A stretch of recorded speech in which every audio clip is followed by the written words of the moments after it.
Hello, good morning students. It's good to see you again. How are you doing? Bagaimana kabar kalian?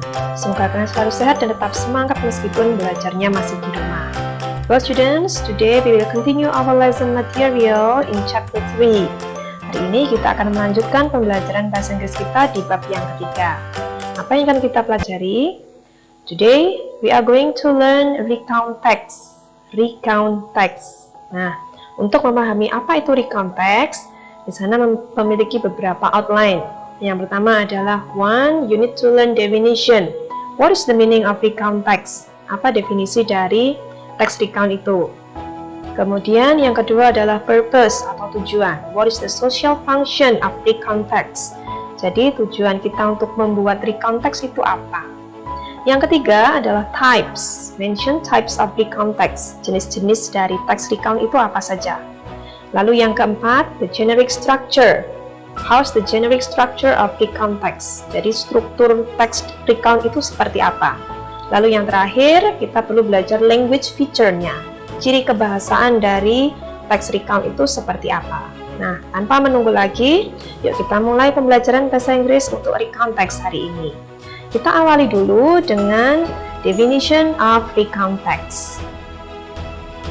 Recount dalam bahasa Inggris didefinisikan retelling of an event or series of events, ya, retelling of an event or series of events.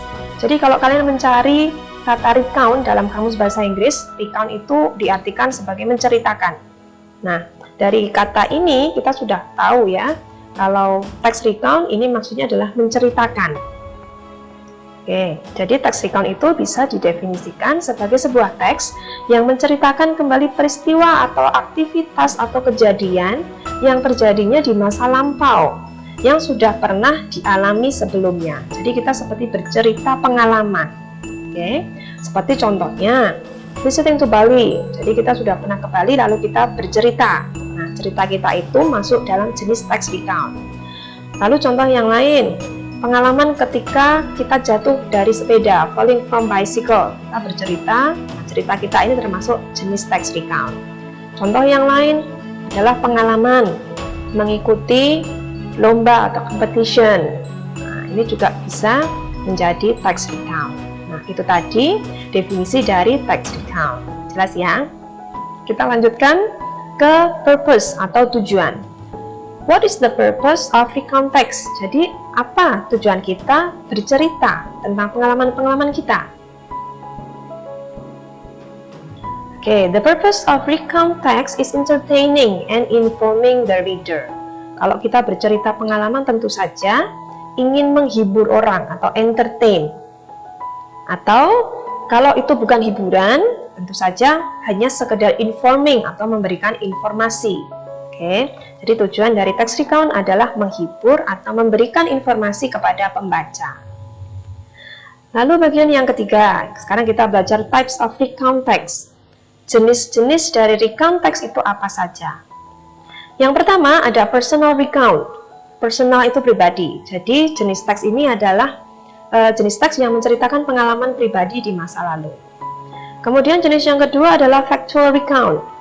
Factual, fakta. Nah, jadi teks recount ini menceritakan fakta-fakta yang telah terjadi di masa lampau. Lalu satu lagi ada imaginative recount. Imaginative berarti khayal ya, imajinasi. Teks ini diceritakan berdasarkan imajinasi atau khayal. Itu tadi jenis-jenis dari teks recount. Nah, sekarang kita masuk ke generic structure. Bagaimana struktur dari teks recount itu? Ada 3 struktur untuk membuat teks recount. Yang pertama adalah orientation atau orientasi. It's about the opening part where the characters, the setting of place and time are introduced. Jadi orientation ini adalah pengenalan dulu atau seperti istilahnya introduction ya, pengenalan terlebih dahulu. Jadi seperti paragraf pembuka di mana siapa tokohnya itu diperkenalkan. Kemudian setting tempatnya, setting waktunya juga disampaikan di sini. Jadi yang mendengarkan atau yang membaca itu sudah punya bayangan kira-kira cerita ini mau seperti apa. Kemudian yang kedua adalah events. atau kejadian atau peristiwa. The main story where the events are told sequentially. Nah, di sini mulai diceritakan urutan-urutan kejadian yang dialami oleh penulis atau pembicara. Oke. Lalu bagian yang ketiga adalah reorientation. Closing of story including conclusion or writer's opinion. Jadi reorientation ini adalah bagian penutup. Nah, di sini biasanya ada kesimpulan atau pendapat atau kesan dari penulis atau pembicaranya. Nah, itu tadi struktur dari text recount. Ada orientation, events, dan reorientation. Yang terakhir ada language features, ciri bahasa dari text recount. Ada beberapa. Yang pertama, cirinya judul yang merangkum teks. Contohnya My Vacation to Bali. Jadi dengan melihat judulnya saja, orang sudah bisa membayangkan, oh ini ceritanya pasti tentang berlibur ke Bali. Oke, jadi semua komponen dari depan sampai belakang itu bercerita tentang kunjungan ke Bali. Kemudian ciri yang kedua, menggunakan simple past tense. Oke, nah karena ini adalah menceritakan pengalaman, pastinya kejadiannya sudah lewat atau sudah berlalu. Dalam bahasa Inggris, jika ingin menceritakan pengalaman di masa lampau, kita wajib menggunakan bentuk tenses simple past tense. Seperti contohnya di sini. Last month, I went to Bali with my family. Last month, bulan lalu. I went, saya pergi, menggunakan kata went. Ya, when ini bentuknya past tense. Oke. Kemudian ciri yang ketiga, menggunakan action verb. Kata kerja aksi.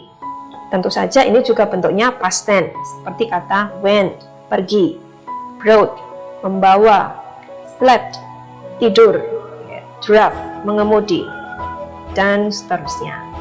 Lalu bagian yang keempat, menggunakan adverb time and place. Jadi ada keterangan tempat dan keterangan waktunya, seperti yesterday, last year, in Bali, at school. Nah, itu keterangan tempat, keterangan waktunya. Lalu ciri bahasa yang kelima, menggunakan conjunction atau kata sambung. Jadi untuk menghubungkan cerita yang satu dengan cerita berikutnya, kalimat yang satu dengan kalimat berikutnya, agar runtut kejadiannya, kita menggunakan kata sambung. Nah, kata sambung itu contohnya seperti kata but, tetapi, after, before, then, when. Nah, itu adalah contoh kata sambung. Nah, itu tadi penjelasan tentang teori dari recount text. Minggu depan akan kita lanjutkan lagi pembelajaran kita masih tentang recount text. Di sana akan memberikan contoh-contohnya seperti apa text recount itu. Well students, sampai di sini dulu pembelajaran kita hari ini. Semoga menyenangkan and bisa menambahkan khasanah pengetahuan untuk kalian. Di sana selalu berpesan, stay healthy, stay at home, keep on studying, and don't forget, keep on your spirit. See you next week, students. Goodbye.